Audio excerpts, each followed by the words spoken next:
Kalian sudah mengotori tempat saya. Jangan harap kalian bisa pulang dengan selamat. Cerita ini adalah kisah nyata yang dialami oleh teman kita, yaitu salah satu subscriber di channel Story Triloka. Dia juga mengirimkan beberapa dokumen asli seperti foto, video, dan nama-nama. Tapi untuk alasan privasi, saya tidak akan menampilkannya, dan nama-nama dalam kisah ini adalah nama palsu. Untuk mempersingkat waktu, saya akan memulai ceritanya. Kita langsung saja ke ceritanya. You indeed you. Silakan kepada bapak-bapak, ibu-ibu, mbak-mbak, akang-akang, adik-adik, dan tante-tante untuk menyiapkan segelas kopi agar nyaman dan rileks mendengarkan kisah ini. Akibat ganja dan minuman keras di Gunung Semeru. Nama saya Andre. Saya berasal dari Jakarta. Suatu hari saya tidak sengaja melihat postingan Ranum Kumbolo di Instagram. Langsung deh search di YouTube karena penasaran. Ternyata itu ada di Gunung Semeru. Maklum, saya bukan pendaki, jadi saya tidak tahu sama sekali itu ada di mana. Gak tahu kenapa, saya tiba-tiba pengen banget buat kesana. Padahal saya sendiri pun belum pernah naik gunung. Kebetulan saya ada grup WA yang isinya teman-teman dekat waktu SMA dulu. Iseng-iseng saya kirim pesan di grup itu. Guys, apa kabar? Kita udah lama nih gak ketemu. Kita liburan yuk. Chandra membalas pesan saya di grup. Setuju tuh, tapi kemana ya? Yang lain pun membalas pesan saya dan menanyakan kapan dan mau kemana. Saya coba kasih saran buat naik gunung ke Semeru. Dan tak lama kemudian Gipong menjawab, ayo setuju, kali-kali kalian naik gunung lah, WKWK. Ternyata Gipong pernah ke sana. Saya makin senang banget karena ada yang pernah ke sana dan bisa nemenin kita. Akhirnya kita pun semua setuju dan menentukan bahwa minggu depan kita akan ke Gunung Semeru. Singkat cerita, sampailah di hari H pendakian. Jadinya kita berangkat 6 orang, 2 cewek, 4 cowok. Ada saya, Fahri, Chandra, Gipong, Ayu, dan Nadia. Total 6 orang. Kita berangkat dari Jakarta ke Malang pakai mobil travel. Sampainya di Pasar Tumpang, anak-anak pada nanya, Fahri, Dre, mau beli minuman nggak? Gue udah bawa daun nih. Emang boleh bawa gituan? Tanya saya. Fahri, boleh kali, dikit-dikit mah biar gak dingin. Kita pun langsung membeli minuman keras 2 botol, yang waktu itu harganya lumayan mahal karena mengandung alkohol yang sangat tinggi. Cerita berlanjut, kita sudah sampai di pos Ranupani sekitar jam 11 siang. Simaksi dan lain-lain sudah diurus sama Gipong. Kita pun cuma siap-siap dan makan terlebih dahulu. Jam setengah 12 siang, kita langsung menuju ke trek pendakian. Kita berjalan melewati pos 1, pos 2, pos 3. Setelah 4 jam berjalan, akhirnya kita sampai di pos 4. Dan di pos 4 kita berhenti sejenak untuk istirahat agak lama. Hari pun sudah mulai gelap.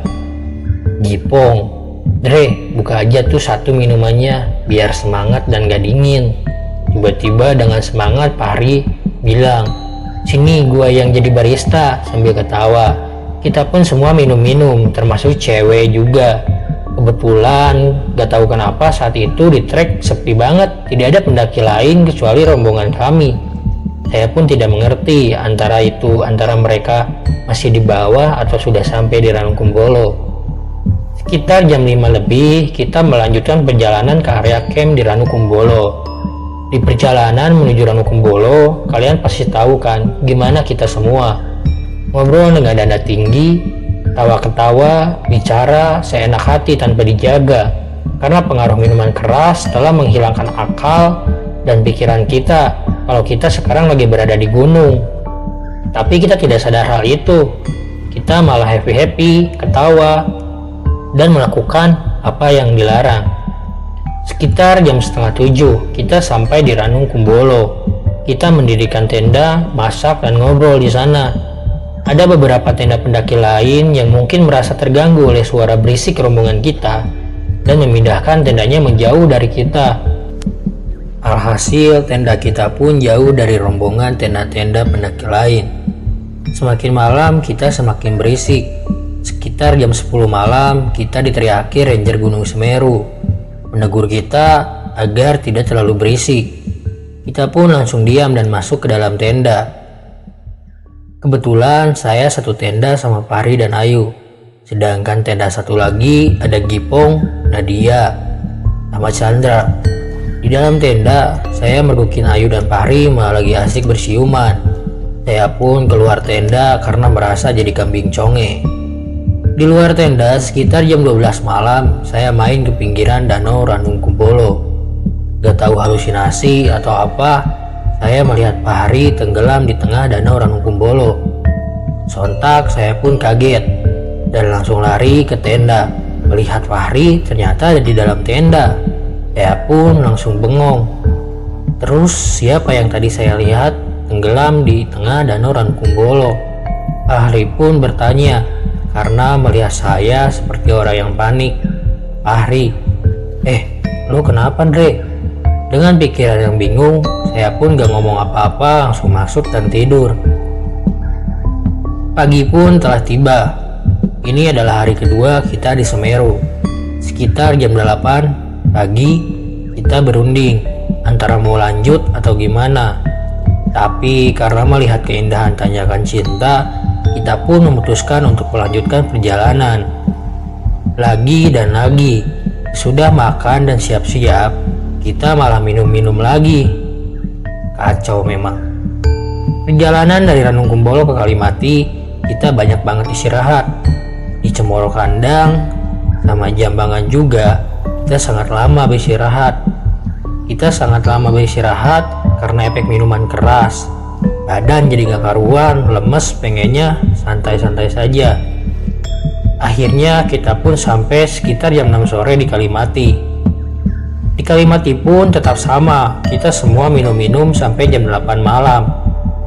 Gipong menyuruh kita istirahat karena jam 11 malam kita rencana mau summit ke puncak Mahameru. Kita pun tidur. Akhirnya waktu sudah menunjukkan jam 11 malam. Gipong membangunkan kita semua, tapi pas mau membangunkan Fahri tidak bangun-bangun. Pas kita lihat, Fahri menggigil kedinginan, seperti orang kesurupan, mukanya pucat, badannya juga dingin. Ternyata Fahri terserang hipotermia atau kedinginan yang sangat hebat. Akhirnya Gipong pun langsung mengobatinya, dan alhamdulillah Fahri membaik. Kita pun memutuskan untuk tidak melanjutkan muncak karena melihat keadaan Fahri yang tidak memungkinkan. Tiba-tiba Fahri bilang, "Dre, lu kalau mau muncak berangkat aja. Gua nunggu di sini juga nggak apa-apa." Saya, "Gak jadi. Kita semua memutuskan buat balik saja besok. Takutnya lu kenapa-napa."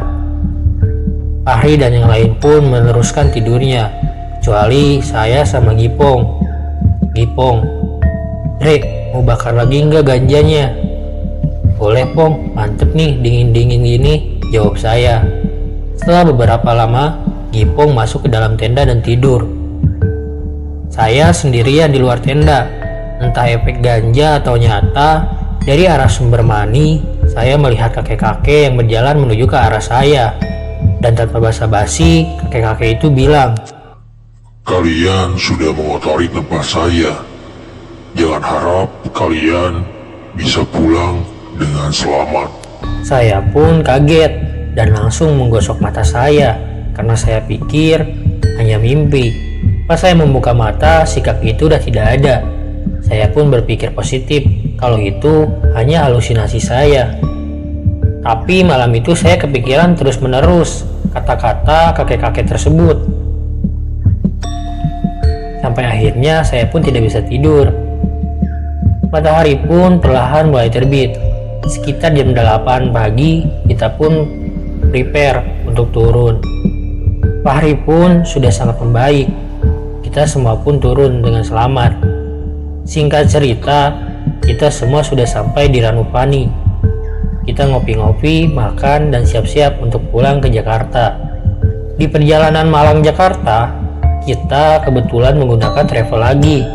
Disinilah semua terjadi. Di tengah perjalanan, Fahri tiba-tiba seperti orang kesurupan. Dia berteriak kalau kita semua harus balik lagi ke Semeru. Kita pun semua panik dan berhenti di salah satu masjid di daerah Gunung Sari kalau nggak salah. Saya lupa nama daerahnya.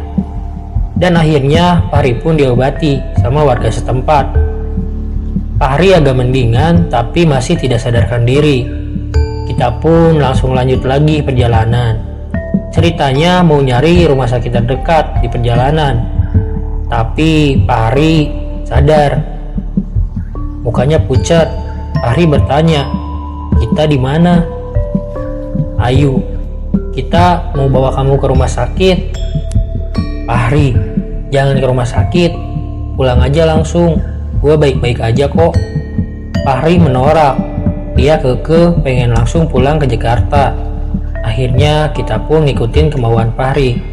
Sampailah kita di Jakarta. Kita pun semua pulang ke rumah masing-masing. Fahri pun sudah sadar dan sehat. Sehari setelah kita sampai di Jakarta, saya dapat kabar kalau Fahri sakit dan sering bicara nggak jelas. Saya pun langsung ke rumahnya dan benar saja, mukanya sama seperti Fahri terkena hipotermia di Kalimati. Kakaknya bilang, "Tadi Fahri terusan ngomong, kalian harus kembali ke Semeru." Saya pun panik. Ini kenapa? Ada apa? Sekitar sore jam 6, Fahri makin parah. Saat mau dibawa ke rumah sakit, Fahri meninggal di perjalanan menuju rumah sakit. Saya pun tidak percaya dengan kejadian ini. Baru kemarin kita ketawa-ketawa bareng. Setelah berminggu-minggu dari meninggalnya Fahri, saya terus bermimpi kalau Fahri minta tolong. Fahri tenggelam di danau Ranukumbolo, seperti kejadian saat camp di Ranukumbolo, dan berhalusinasi Fahri tenggelam di sana. Hampir 2 tahun saya tidak bisa lupa dengan kejadian itu, dan terus dihantui rasa berdosa karena mengajak Fahri ke Gunung Semeru dan melakukan yang seharusnya kita tidak lakukan.